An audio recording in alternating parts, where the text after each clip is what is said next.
Wakil Bupati Lombok Tengah merupakan sosok birokrat tulen yang mengawali karirnya sebagai seorang aparatur sipil negara atau ASN dari tingkat yang paling rendah.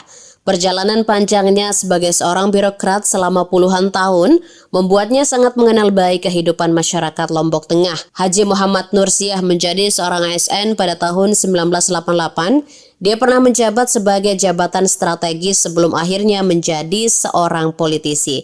Di balik kesuksesannya menjadi salah satu pemimpin di Lombok Tengah, Haji Muhammad Nursiah memiliki cerita menarik. Nursiah muda hidup dalam keluarga sederhana, bahkan waktu itu hanya bisa mengenyam pendidikan sekolah menengah atas atau SMA. Dengan kondisi perekonomian orang tua yang serba kekurangan, Nursiah sempat merasa mustahil kuliah menjadi sarjana, apalagi bisa menyandang gelar doktor.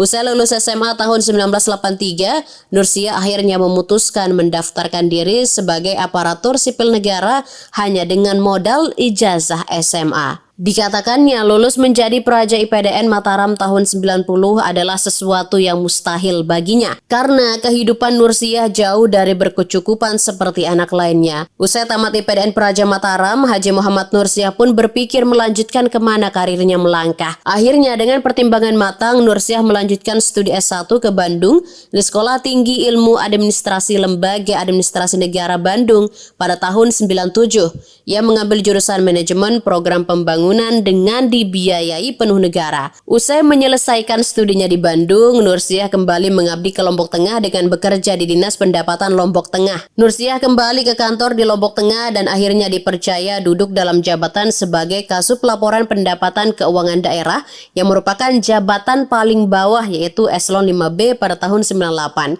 Haji Nursiah begitu memperhatikan pendidikannya.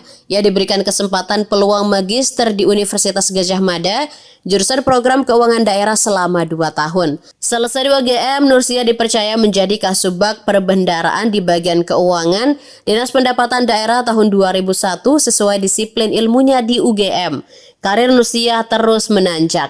Kali ini ia dipercaya menjadi Camat Praia Timur selama 2 tahun pada tahun 2003 hingga 2004. Usai jadi camat kemudian menjadi Kabag Keuangan selama 3 tahun lebih. Di sini tantangannya lebih besar yang berhadapan langsung dengan DPRD, penyusunan APBD, berhadapan dengan dinamika yang di luar. Sukses menjadi Kabag, Nursiah dipromosi menjadi Kepala Dinas Pendapatan Daerah Lombok Tengah. Meski hanya menjabat selama 9 bulan, 100% pendapatan asli daerah berhasil direalisasikan. Dengan kinerja yang begitu bagus dan usianya yang masih muda, Nursiah pun dipercaya menjadi Kepala Dinas Pariwisata Lombok Tengah pada tahun 2009. Selama 9 bulan di situ, saya menyusun program pada saat itu dengan nilai 24 miliar rupiah untuk mulai mengangkat pariwisata pada saat itu, cerita Nursiah. Dikatakannya program tersebut kemudian dipresentasikan di hadapan para Dewan Lombok Tengah membahas program dengan nilai 24 miliar.